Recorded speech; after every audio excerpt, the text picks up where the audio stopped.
This is the X-Zone Broadcast Network, broadcasting worldwide on broadcast affiliates and satellite program providers, including CNN Broadcast Network, Sirius Satellite Network, Star Media, Good News Radio Network, Angel Broadcast Network, Wiki Broadcast Network, and WPBN TV. For more information on the X-Zone Broadcast Network, visit us at www.xzbn.net.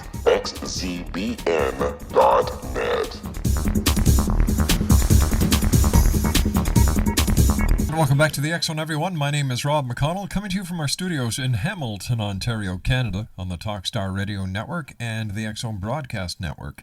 Our toll-free number worldwide is 1-800-610-7035. Email address xzone@xzoneradiotv.com. On MSN Messenger, xzoneradiotv@hotmail.com. And our website, www.xzoneradiotv.com. My guest this hour, X-Zone Nation, is Malcolm J. Brenner, and he is the author of Wet Goddess, Recollections of a Dolphin Lover. Malcolm J. Brenner, a freelance writer and photographer, was born in New Jersey in the early 1950s. He was raised in a family that believed in Wilhelm Reich's orgone energy. After growing up on Philadelphia's Main Line, Brenner moved to Sarasota, Florida in the late 1960s. He attended New College, Florida, where the events that inspired much of Wet Goddess took place. He graduated in 1974 with a bachelor's degree in communications. Now, before settling into a decade-long career as a reporter, Brenner worked as a truck driver, short order cook, busboy, construction worker, dishwasher, and filmed an indie feature that never got released. After trying to make a documentary about killer whales, he settled in Seattle, where he found and managed a photo lab from 1980 to 1986.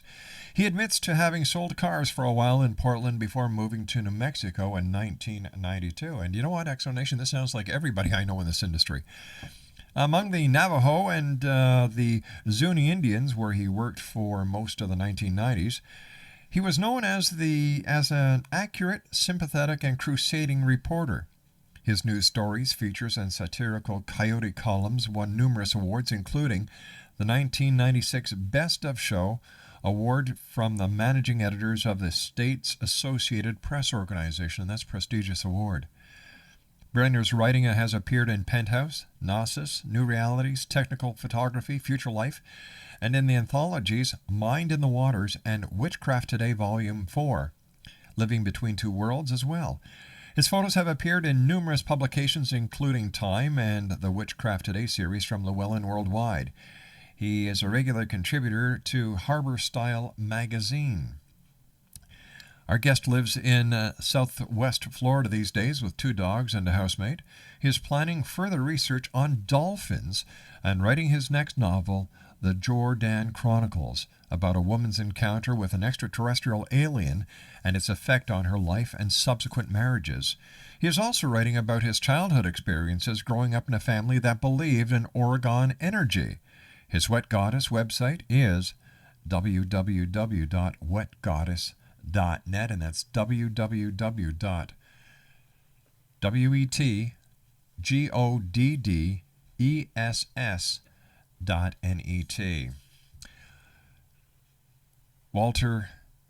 Malcolm J. Brenner is going to be joining me on the other side of this commercial break that we're going to be taking in a few moments, but I would just like to remind each and every one of you that if you'd like to listen to the podcasts that we have done, not all of the years, not 20 years, we're looking at the past over 908 podcasts, interviews that we've done.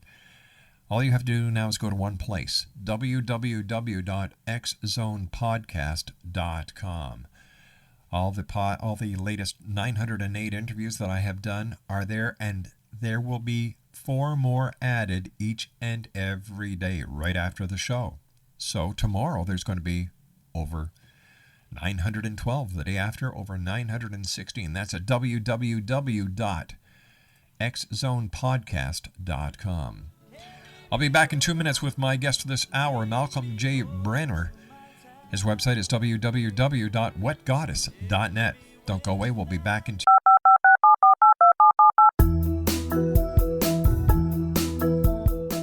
Did you know that when you're on the road with limited data or Wi-Fi, you can still listen to the X-Zone Radio Show with Rob McConnell, The Science of Magic with Gwilda Wiyaka, X-1, Dimension X, Space Patrol, and every minute of the X-Zone Broadcast Network by calling 213-401-0080, courtesy of Audio Now.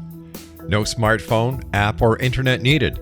It saves your data plan and it's free if you have unlimited minutes. Call 213-401-0080 to listen on any phone, anytime, anywhere. Remember 213-401-0080 for the best of the paranormal, parapsychology, and sci-fi radio programming anywhere, 24/7, 365.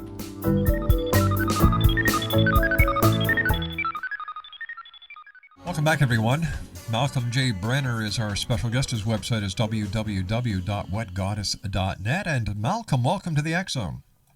Thank you very much for having me on, Rob. It's great having you with us. Before we go on, I must tell you that I love dolphins. I think that they are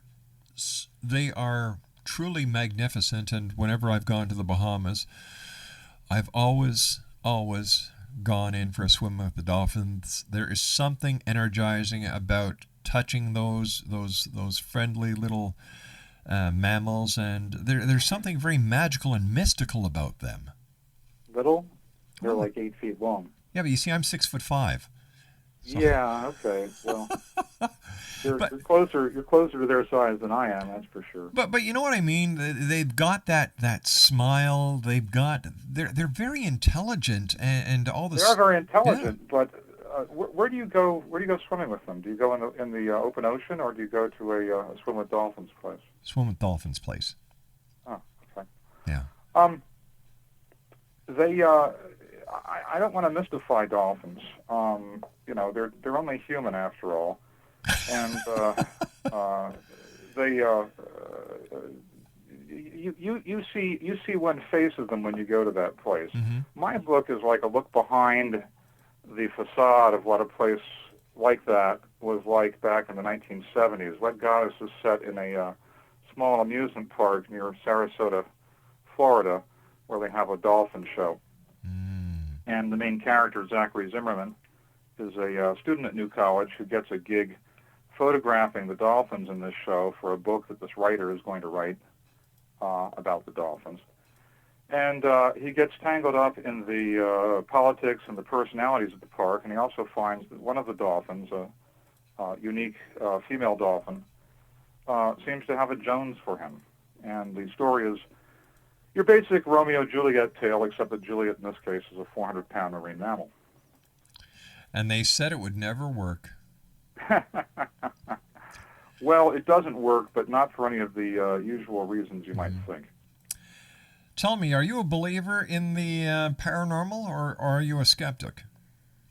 Well, yes and no.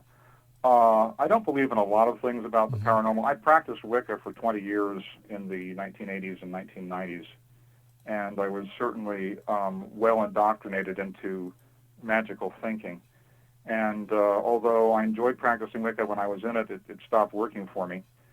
I don't believe in a lot of the paranormal baggage. I don't believe in things like astrology or ghosts or divinities, for that matter. I'm an atheist. What I do believe in is that sometimes we can communicate on a very profound and primeval level with other creatures. And I don't think there's any supernatural explanation for that. I think it might have something to do with quantum physics in the brain, but I'm not a quantum physicist. I don't want to go there. I believe that quantum physics is certainly going to demystify a lot of what is called paranormal. So far, all I can think of that it's done is actually mystify a lot of things that seemed straightforward before, but maybe you're right. At any rate, Zachary comes under the influence of this dolphin, believes he's having telepathic experiences with her, and the dolphin courts him at first in a very rough and kind of primitive fashion, but she moderates herself over the course of their relationship to the point where she becomes quite seductive to him. And he's trying to balance a number of factors in his life, and this relationship just sort of takes over. Well, I can imagine the talk at the pub the next night. So, how was your night? Oh, geez, she was a real dog. Well, mine was a dolphin. Like, how do you do it fishy style? I don't know. But, all right, now what? They're mammals. Yeah, I understand that. Yeah. Yeah. What is it like now? Obviously, you're writing the story because you have knowledge of behind the scenes of this basic fish carniac or this aquarium compared to the experience that I have had with dolphins. Right. What's the difference? What's the true story behind the scenes? Well, the true story behind the scenes is that, first of all, I think the whole fundamental idea of keeping dolphins in captivity is a form of species chauvinism, and it's slavery. Can't we say that about every petting zoo and every zoo on the planet? No, because not every creature recognizes itself in a mirror. Not every creature has language. Not every creature has the type of sentience and imagination that the dolphins do. Oh, I thought you were talking about Washington there for a second. Oh. So a dolphin is much more intelligent than a lot of other animals are. Much more aware, and that is not just my opinion. We have the hard science now to prove it. We have studies that show dolphins recognize themselves in a mirror. We have very detailed anatomical MRI studies of their brains that show that it's a first-class thinking machine. We know that they can understand grammar and syntax, which is more than you can say, I think, for a lot of high school graduates in this country. Oh, I agree with you 100%. Okay, that is so true. That is very true. So these are all conclusions I had reached a number of years ago, just based on my own personal experiences, because I'm not in any sense a scientist. Right. And I have watched as the scientific community, which rejected these ideas back when I was having these experiences, has gradually come around, and they sort of grudgingly now admit, well, yes, they're pretty smart, but they're still not, we still don't know how smart they really are. It's not like they want to say one way or another, because scientists, as you know, are very conservative people, and they hate to be caught speaking the wrong opinion at the wrong time, so they will always try to hedge their bets. Well, science and history is still trying to tell us that Christopher Columbus discovered the Americas, even though we know the Vikings were here first. So. Right. Yeah, and frankly, the red men got here before the Vikings. Exactly. And somebody may have gotten here before them, if we ever find out what the Kennewick Man is, but that's another topic. But my point is that they don't want to admit that they're wrong. Ever, right. Yeah. Well, I've often said that the difference between being a scientist and being a reporter, like I used to be, is that if you're a scientist and you get something wrong, 200 of your colleagues read about it in a little publication, a little peer-reviewed journal, and then, somebody says, well, maybe we shouldn't renew his grants next year. And if you're a newspaper reporter and you get something wrong, 35,000 people read about it the next day on the front page, and you get canned. That's after they crucify you. Yeah, right. After they got done raking over the coals. That's right. But dolphins, where were we? What was the question? I was asking you the behind the scenes, the truth of the behind the scenes are. Behind the scenes, dolphins in these places tend to get neurotic, because a dolphin can easily swim 20 or 30 miles a day if it wants to, hunting for food or trying to find a mate. And in these little pens and pools and parks that we keep them in, they just go round and round. Again, this is not just my opinion. This is the opinion of the trainers that I've spoken with. Right. Rick O'Barry, if you go to my site, you can hear an interview with him that I did a number of years ago. He says that you break a dolphin just like you break a horse, and you see the day when they change from being a wild creature to being something that's submissive.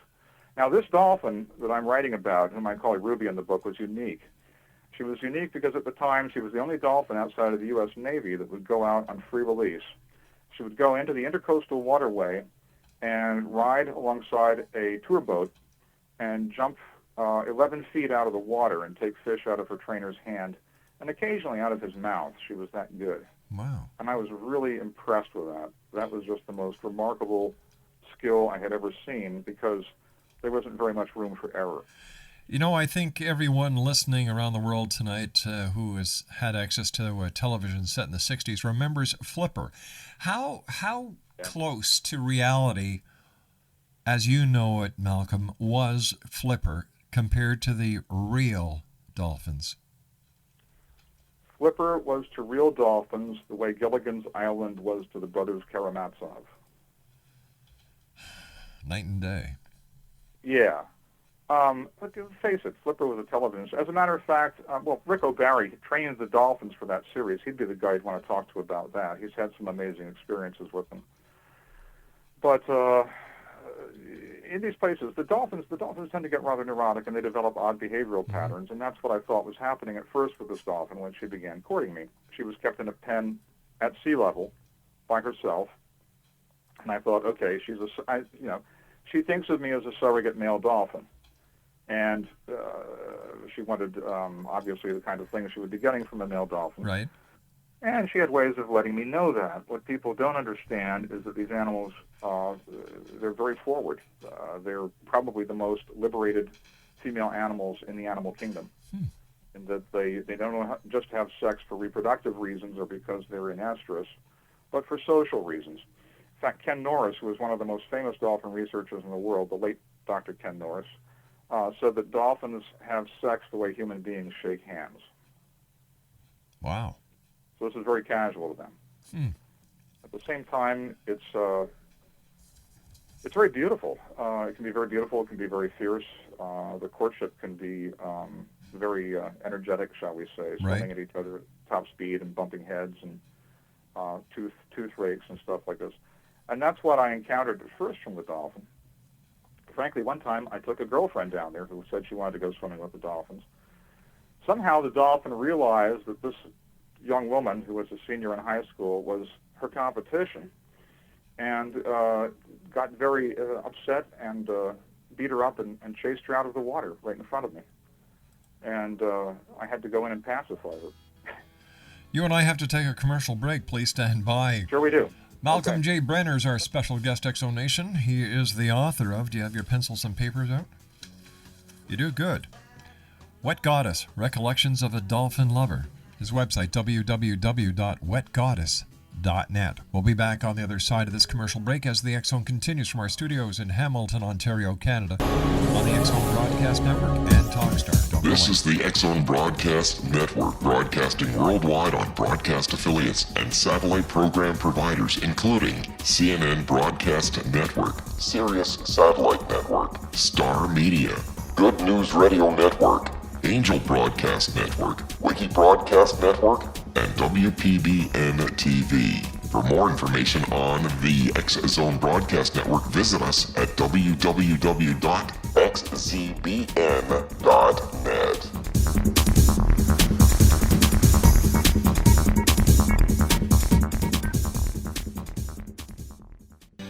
Welcome back, everyone. Malcolm J. Brenner is our special guest, and Malcolm is the author of Wet Goddess, Recollections of a Dolphin Lover. His website is www.wetgoddess.net. And we've been talking about dolphins this hour, and you know, it's sad to hear that dolphins are unhappy in captivity, and I because, as you and I discussed in the first half of the show, they're totally different than other mammals that we are aware of. Yeah, they are. They're not, at least until very recently, they haven't been domesticated creatures. Most of them were caught in the wild and then trained to tolerate human beings. But now that it's difficult to get permits to do that, the oceanariums are much more concentrated on breeding programs. Now, we were also discussing, just before we went to the commercial break, how you brought a young lady down to swim with the dolphin, and the dolphin actually was able to figure out somehow that she was the competition, and she wasn't very nice to her. No, she wasn't, and needless to say, that particular romance or relationship with the young lady didn't get very far after that. She was impressed, but not in the right way. Here's a question for you, and I don't know if you're able to answer it or not. Is it possible for a human and a dolphin to have sex? Well, yes, it is. We're both mammals. We both have basically the same equipment.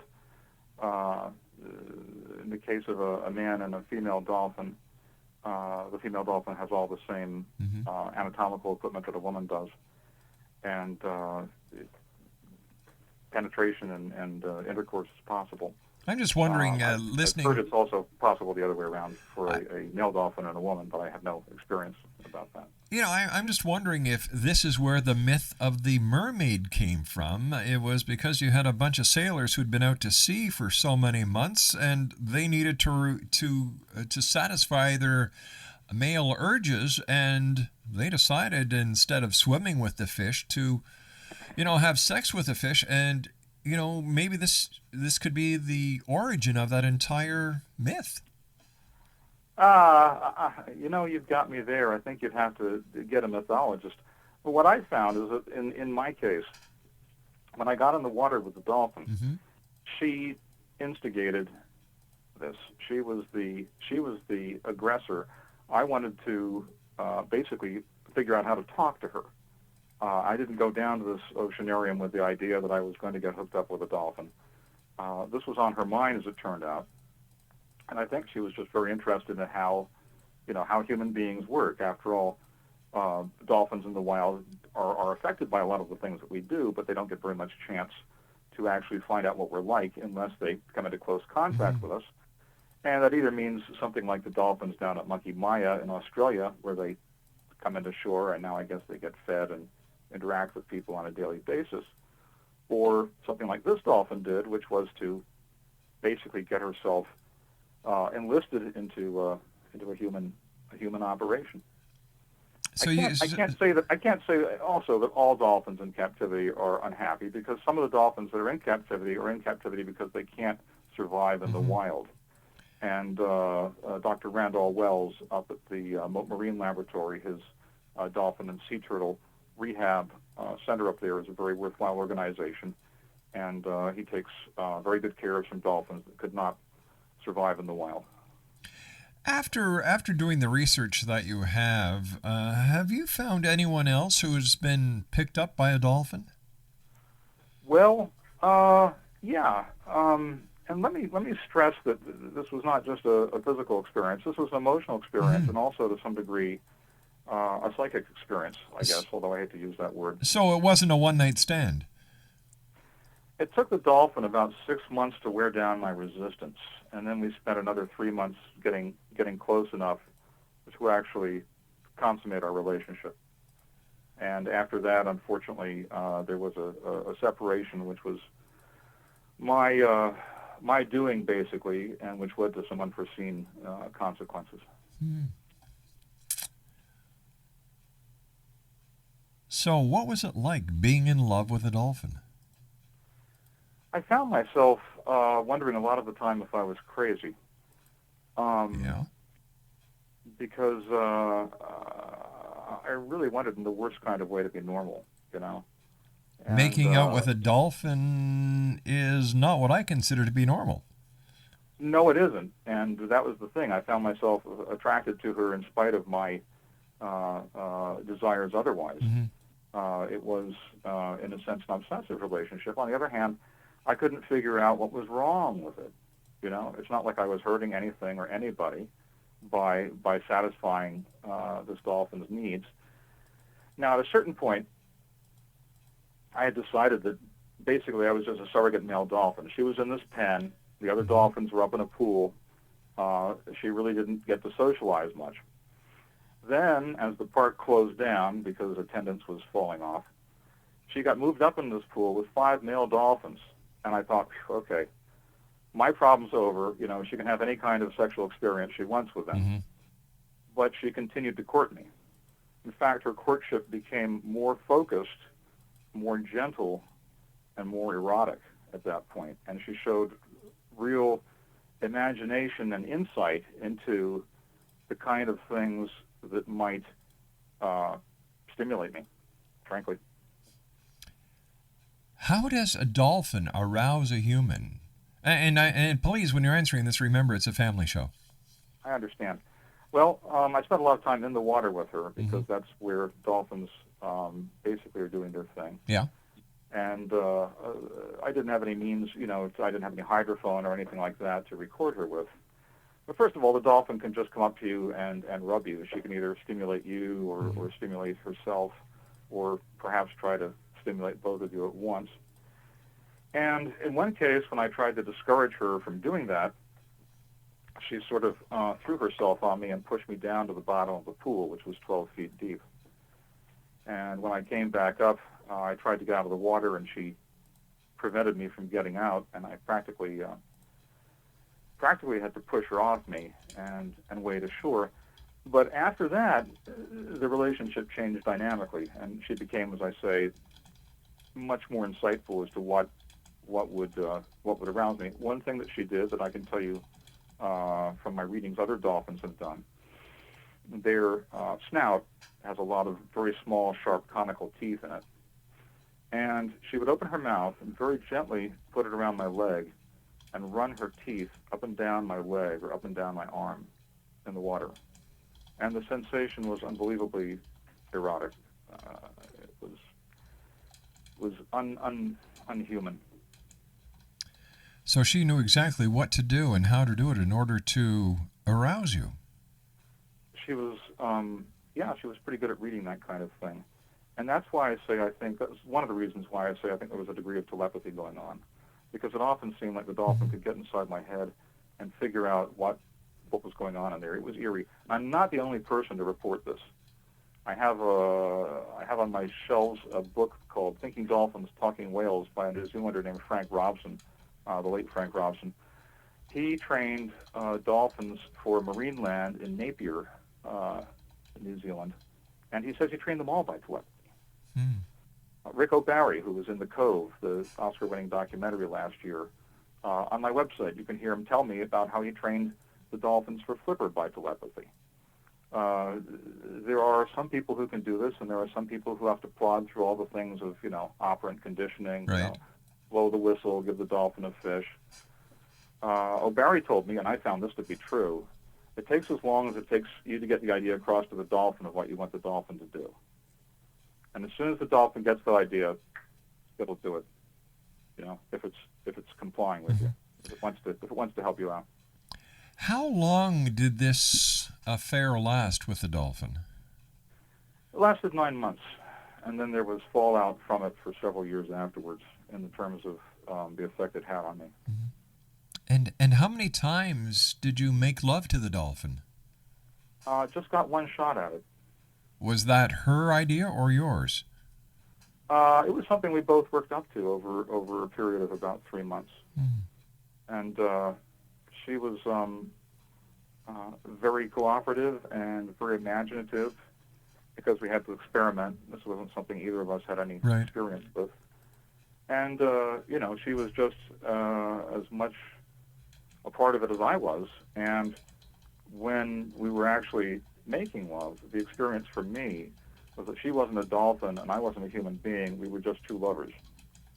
There was no difference between us really at the most basic level. In other words, it was kind of a transcendental experience. Have you ever had such feelings again for another dolphin?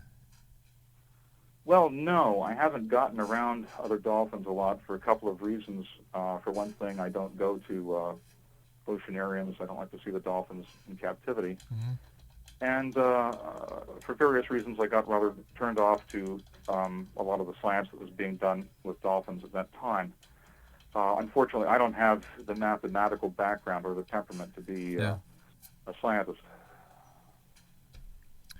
What would you like the world to know about dolphins? We know what we watch on television. We know what we read in the newspapers. As an insider and as someone who's had a very unique connection with a dolphin, what would you like the world to know about the true dolphins, about dolphins?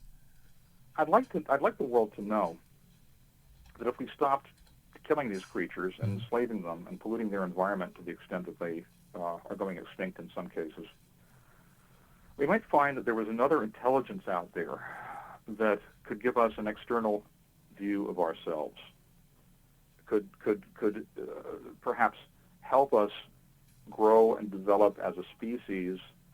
I mean, dolphins have existed in their present form for about 30 million years. We've been around in our present form for what, about 150,000 years? Yeah, about that. Yeah, so they have 2,000 times longer survival on this planet than we do. We should take a lesson from that. These creatures, could have fantastic knowledge about their world that we could, that they would, I'm convinced they would be willing to share with us if it was to their advantage, and I can't see how it could not be to their advantage to do so. On the other hand, maybe this is all just a fantasy I have, and maybe what they are is more primitive, and I was just seduced by a set of circumstances. I really don't know, but I suspect that the former is the case. What is the feedback that you're getting from readers, and why not write this book as a memoir? I didn't write it as a memoir for a couple of reasons. First of all, some of the principal characters are still alive, and I didn't want to offend anybody or get into any lawsuits, because most of the people that are characters in the book didn't know about how they knew I was close friends with the dolphin, but they didn't know how intimate you were. How far that went. Excuse me? How intimate you were with the dolphin. Yeah, exactly, right. Another reason was that having been a reporter, I really don't trust my memory after all this time.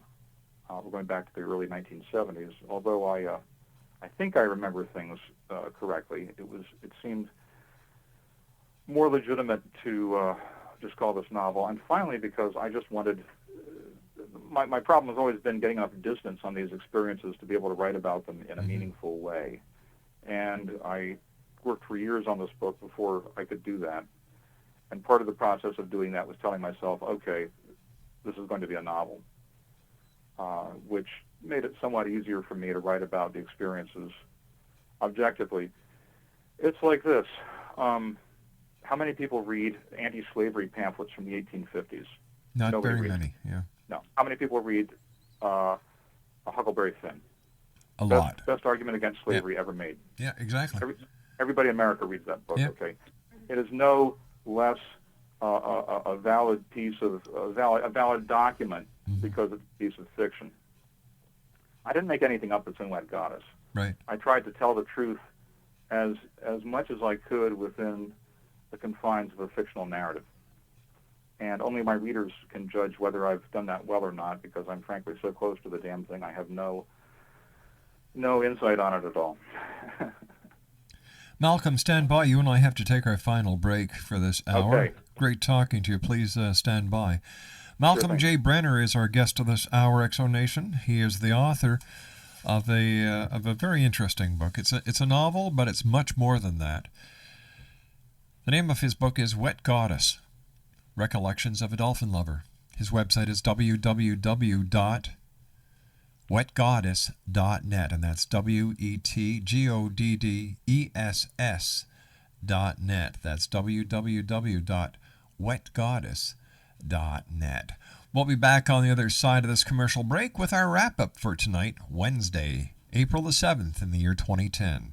My name's Rob McConnell. This is the X-Zone from our studios in Hamilton, Ontario, Canada, on the Talkstar Radio Network and X-Zone Broadcast. Don't go away.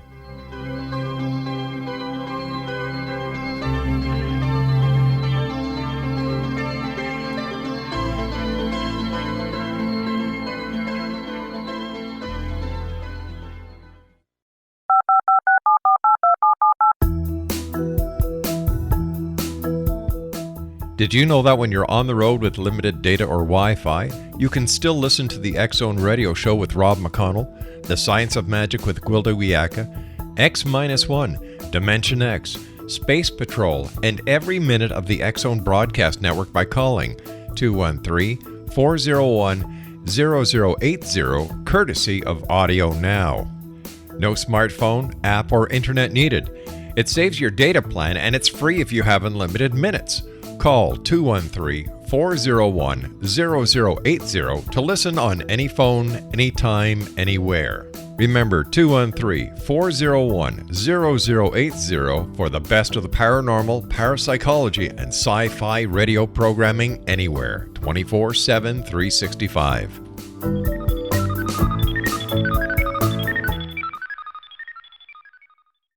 And welcome back, everyone. I'd like to take this opportunity of thanking all our guests tonight. Dr. Harold Katz was with me in hour number 1. Warren Bobrow and I talked about strange happenings in New Jersey in hour number 2. Gary Robertson and I discussed Helena Messenger. And my guest this hour is Malcolm J. Brenner, and he is the author of X-Zone Nation, Wet Goddess, Recollections of a Dolphin Lover, and his website is www.wetgoddess.net. That's www.wetgoddess.net.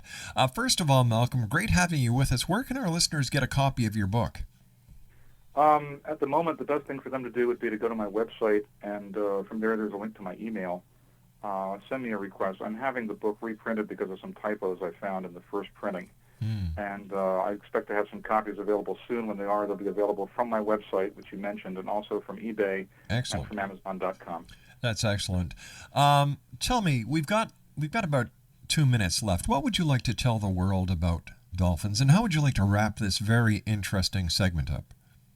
Well, another thing that I do is I search UFO sightings, and in some cases I've done some analysis of UFO photos. Mm-hmm. We spend so much time scratching our heads, and there's so much, foment in the paranormal community about the status of UFOs, what they are. And in the scientific community, there's interest about SETI, the Scientific Search for Extraterrestrial Intelligence. What about the dolphins? These things are sitting here. I've had a scientist who worked with them tell me that if the Navy would release what it knows about dolphins, it would revolutionize psychology. Really? Is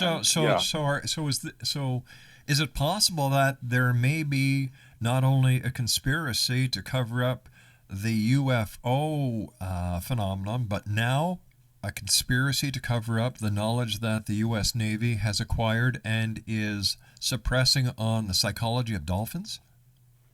I wouldn't say, I don't know if there's a conspiracy or not. I haven't investigated that, but certainly SeaWorld is a very, and the other marine aquariums are very powerful forces for keeping the dolphins safe from getting any kind of quasi-human status. They would be out of business if dolphins could vote. Now that is an interesting statement. You and I have run out of time for tonight, but I guarantee you are going to be back on the show. We'd love to have you back on, and I'd love to talk to you about the UFO connection, as well as the possibility, I'll use that word, possibility of the suppression of information that the government through the Navy has on dolphins. Well, I hope to be able to post something on my site to that in the near future. One thing I can tell you is that the Navy killed flocks of killer whales up in Iceland in the 1950s at the request of the Iceland government. You and I will talk more about this. Malcolm, thank you very much for joining us. A great pleasure having you on the show. Continued success, and we look forward to the next time you're with us here in the X-Zone. Okay, Rob. Thank you, and good night. Good night. Malcolm J. Brenner has been our guest. His website is www.wetgoddess.net. That's www.wetgoddess.net. I'll be back tomorrow night, X-Zone Nation, at 10 o'clock, as once again we cross the time-space continuum to this place that I call the X-Zone. So until tomorrow night, love your children, give them a hug, give them a kiss, tell them they are loved, take care of each other, and always keep your eyes to the sky and your